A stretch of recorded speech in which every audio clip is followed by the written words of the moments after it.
Growing up, I had plenty of books to read.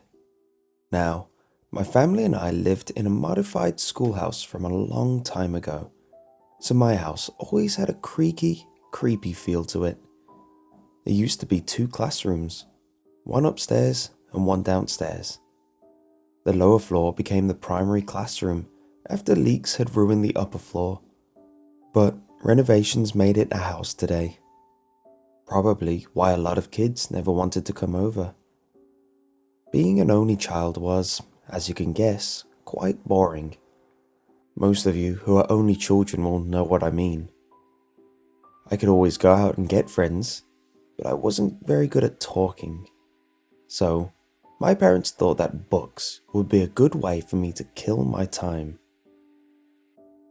I was only 6 when they brought me a whole bunch of books from my childhood. They were those cheap, paperback kind that you could see at the bottom shelf of most bookstores, with bright illustrations of kids riding bikes or dragons or having adventures with their friends while finding lost treasures. There were so many, I wasn't able to finish all of them. In our basement, we had a row of wooden cabinets below a countertop against the wall. In one of these cabinets is where I kept my vast collection of books. I was able to read them after school every day, and still, they took my 6-year-old mind a while to go through. Nevertheless, I loved it with a passion anyway. Eventually, I just lost interest. My parents had gotten me one of those new video game consoles, and of course, a bright screen outweighed boring paper any day. That cabinet just slipped my mind from then on. I never opened it again. Days turned to weeks, weeks turned to months, and months turned to years. After finishing high school, it was time for college. Summer went by quick, and I leave for the university tomorrow. I had finished packing all my bags, and my parents had just gone to bed. My car was ready for the 8-hour drive tomorrow morning, and so I would have to go to bed early tonight. I walked down the stairs to my room, after getting a sobbing hug from my mother and an awkward one from my father. I carried my backpack down with me, keeping it open as I trotted downward. As I shuffled contents about, a bottle of water fell from the side of my bag and rolled down the steps.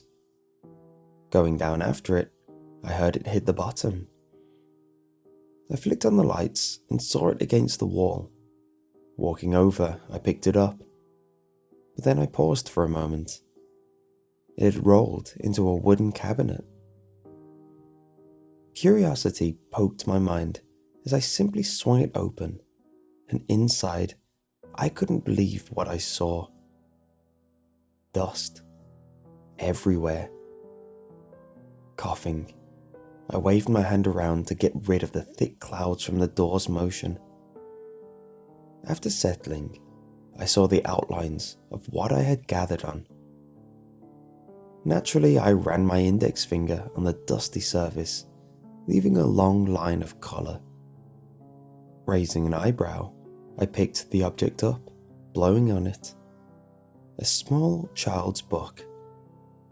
It had a picture of a very young girl making cookies, and above her head the words read, "Cindy's Big Bake."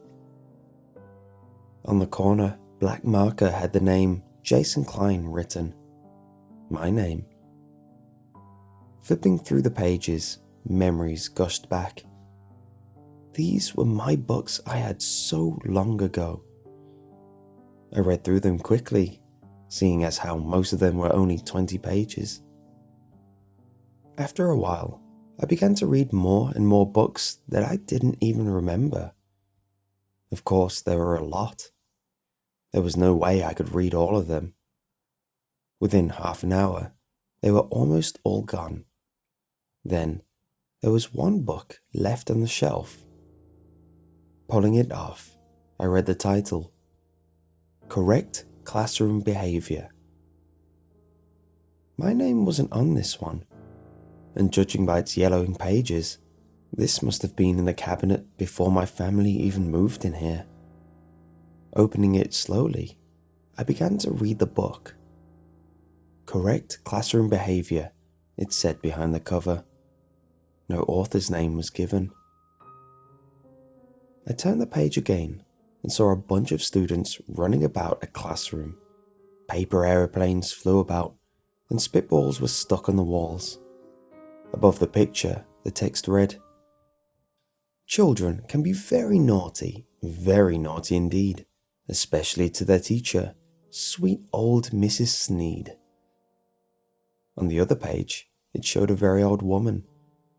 She wore thick-rimmed glasses and her hair was dark grey, cut short and curling atop her head. She had a yellow dress with pink daisies on it, but her expression is what caught me. She seemed scared. Her eyes had immense detail, and she looked at me as though she desperately wanted to tell me something horrible. But she was just a picture. Turning the page, I continued on. The next scene showed Mrs. Sneed sitting at a desk as the children ran about. "Come now, Mrs. Sneed, don't be shy. Don't make these kids think you'll turn the other eye."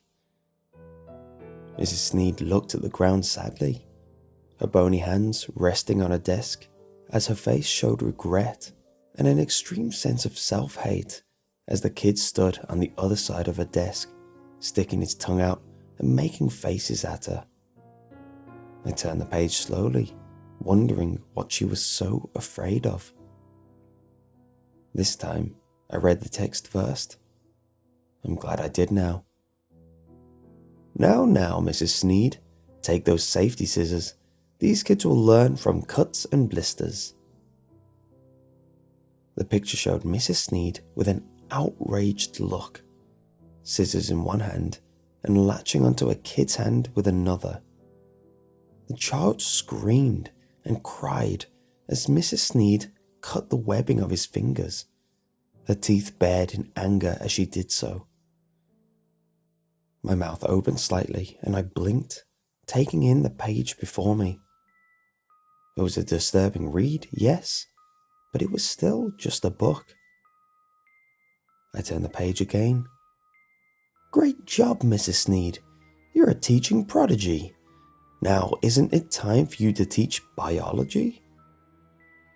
The picture showed Mrs. Sneed with her scissors at the ready, the child laying on a desk. She had snipped away all the tendons on his knees, elbows, and on the sides of his mouth. She was now snipping his stomach open, showing his intestines to the class. Children in the seats were crying. Some covered their mouths, while others just tried to avoid looking. They all looked pale, genuinely scared for their lives now. I gagged slightly at the sight of that child's intestines spilling on the table as the teacher had cut him open, and I hurriedly turned the page. "What a great class indeed. That class was your last, right, Mrs. Sneed?" It read as the kids walked out of the schoolhouse. Some had blood on the bottom of their legs, and they all still looked extremely pale. Some were hugging each other as they walked, sobbing and trying to breathe by using each other's support. In the doorway, Mrs. Sneed stood, her face void of emotion as she watched the children leave, her dress splattered with blood. I turned the page again, feeling it was the last one. It wasn't a page. The last part of the book was a photograph, one of a classroom. Chairs and tables were flipped over, the walls had rot on them, paper decorations were torn and peeling from all over the walls. But that isn't what caught me. In the center, a woman with leathery brown skin, dry and cracking on her body. Her hair hung in very few and loose patches on her peeling head. Her lips had dried up, and her blotchy yellow teeth were bared directly at me. Her empty eye sockets carried a never-ending stare, as her eyes had rotted and fallen out long ago. She wore a beat-up yellow dress, dried blood all over it, a few pink daisies here and there. Around her neck was a rope, which suspended her from the ceiling. In marker at the bottom, a few words were written. "Thanks, Mrs. Sneed. Your work is done. We learned a lot and sure had fun." I closed the book and stood up. Turning around slowly, I recognized my basement. I mean, I always knew what it was. Of course it was my basement.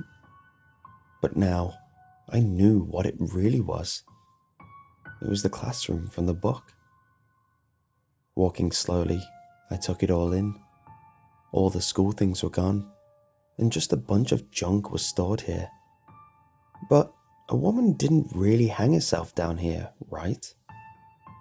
Lost in thought, I didn't see where I was going, and I tripped. My glasses fell off, and I mumbled, feeling around for them. My hand touched something that felt like glasses, and I stood up, adjusting them. I brought out my phone and looked at the screen. These weren't my glasses. What the reflection showed was a pair of thick, rimmed glasses, cracks in the lens, and along the rim was the name, Mrs. Sneed.